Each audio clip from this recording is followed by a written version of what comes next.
All right, everybody, look back to GSX 2022, Chuck Harold, SecurityGuyTV.com. My next guy, one of my favorite guys in the room, Steve Reinharz, CEO, RadSecurity.com. Mr. Steve, welcome back, my friend.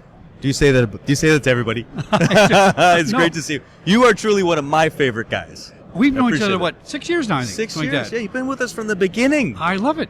Now, by the way, that's a great name, Rad Security. Where'd you get that name, Rad Security, from? Where'd you get that name from? Well, I got it. Yeah, I got it because I wanted a cool acronym.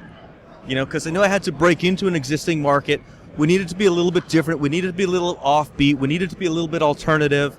And we needed to be able to create a strong culture for the team. It was roboticassistantdevices.com, but it spells rad, and it just makes sense. It's like by design. Yeah. So that's why we call all of our software Rad Sock, Rad Guard, you know. And it just so happened that most of our product devices also start with the letter R. Not by design. Rosa, Rio, not by design. Romeo. How interesting. It was not by design. Well, my kids are all spelled with an M, so I think it happens that way sometimes. Maybe it just worked out. Yeah. All right, today's topic, this is a big one now, autonomous, intelligent, response-driven security and I like it. Facility control. I like it. Well, I'm glad you can understand it, because you're going to explain that to me. Let's talk about that. What we're talking about doing is we're talking about approximately $50 billion in annual spend on security and property technologies. And what we're saying... $50 billion. Wow. Yep. What we're saying is we're saying that legacy methods, largely designed in the 80s and the 90s, are past their prime. Right. And we're saying that using fourth industrial revolution technology, which is basically communications, cloud, and AI at the edge, has an opportunity to revolutionize those markets. And we're getting it done today. And it's really exciting. How many people are holding on to that? Everybody. You got a number? I mean 99%. No, I mean, is it like, 25% of businesses still have analog stuff, or what is it? Oh, I'm not even talking analog. I'm talking in the post-IP era. Oh. I'm saying that because the IP era really started late 90s. Yeah. So I'm saying that people are still deep in that IP environment, in that Ethernet environment. We're saying we got to go wireless, right. We got to go intelligent, we got to be cloud. But we have such a huge market to still penetrate. We're still scratching the surface. Yeah, it's really just started. Yeah, it's just started. Tell me about one of those R's, Rio. Yeah. Rio. We had a huge public announcement with it, and people are getting their hands on it. People are loving it. People are looking at it, and they're like, wow, because on the inside of Rio, there's just a converter box and a couple of batteries, and there's no other tower that does that.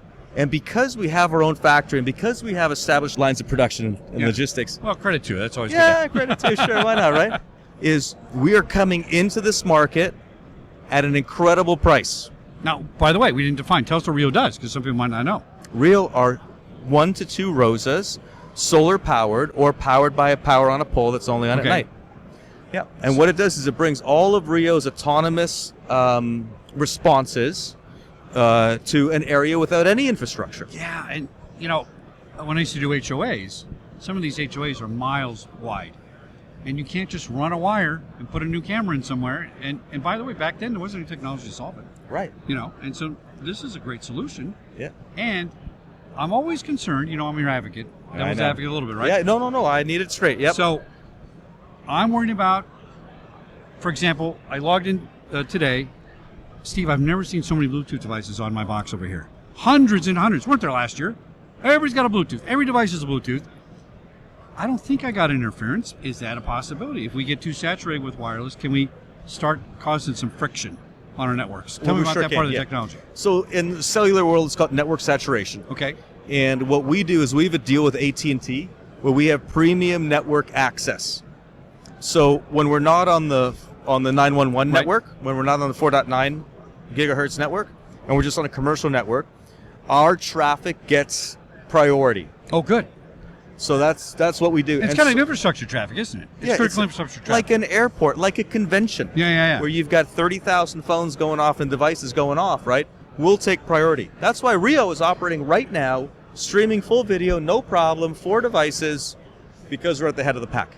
Make this darn phone do that. I pay all the money. It doesn't work. I'm good to hear. That's good. Now, I'll give you a SIM chip. The robot dog. What's the robot dog's name? Have you named it yet? Oh, yeah. Oh, Cassie? It's Cassie. What, does it start with an R? Nope, doesn't start with an R. Why don't you just call him Rover or something? I know, We actually did a investor, from our retail investor base, which are the best investors ever. Thank you. And one of our hardcore, long-time supporters came up with Cassie, and I immediately loved it. I immediately trademarked it, and we actually have 5 or 6 dog names trademarked because I needed to kind of, not message to the market which Right. one it could be. Well, you got to keep the pedigree line too. You got to keep We that do. straight. It might have a sister, another breed coming out, right? Is it ready to go? I know you were working on it last year. It's Yeah. close. Where are we? November, we're going to show it to the world. Oh, good. Working at a big investor event at the Rex, Oh, okay. and maybe we'll talk about that a little bit as well. Yeah, and I think that is, to me, one of the most exciting aspects of autonomous devices. It really is a robot, which and autonomous devices can be a box on the wall. It's but that's a sexy robot. It's functional. It really serves a great purpose, and it gets a job done that can be off. I mean, it's not replacing something. It's really supplementing something. We've always talked about this, and you've Yeah. always wanted to walk that guarding line of jobs and employment.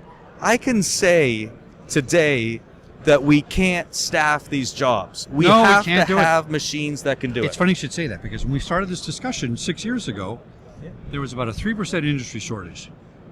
I haven't been on the business for a while, fellas, but my buddies tell me 30% That's right. shortage That's in what we're guard seeing personnel. across all of our dealers. That number's not coming back. No, it's They're not coming going. back. I'm going to be a barista. What do I want to catch COVID for? It's not going to happen. So this is not only a solution; it's mandatory. It it's has inevitable. to happen. It's inevitable. It's inevitable. Have I used that word before? Have you used that word before talking about red? You can use it if you want to, though. But it's an inevitability. There's no doubt about it. There's no doubt about it. Yeah. How's the show going? I go by noise because I'm in the sound, right? So it sounds loud. Is your booth really busy? We're busy. I mean, listen, with 45 dealers, we always have somebody to talk to. There's always somebody Right. coming by. We're working on our Rio pre-orders. So I think we closed Oh, a couple good. deals today, Oh, that's which good. is really nice. Yeah. A couple more deals. So that's nice. And we're going to be really busy through the end of the day. We've got like multiple parties, going dinner hopping at night.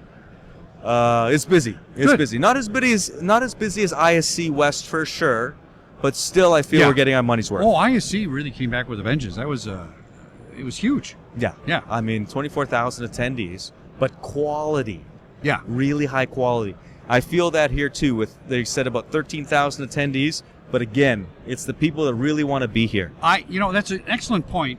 I think budgets are saying, we used to go to all the shows all year. You can pick 2. You can pick 1. Yeah. And when you're here, it's not to go to the show and then go on gambling, right? Right. It's to go to the show, and that could be good for the industry eventually. Yeah. I think maybe a little hurt at the beginning, but you can spend more quality time with your customers and understand the products and stuff. I think so, yeah. It's very good. All right, Mr. We're doing Steve-O, good to see you, Thank buddy. you so much, Mr. Back in a minute, Security Guy TV at ISC, not ISC.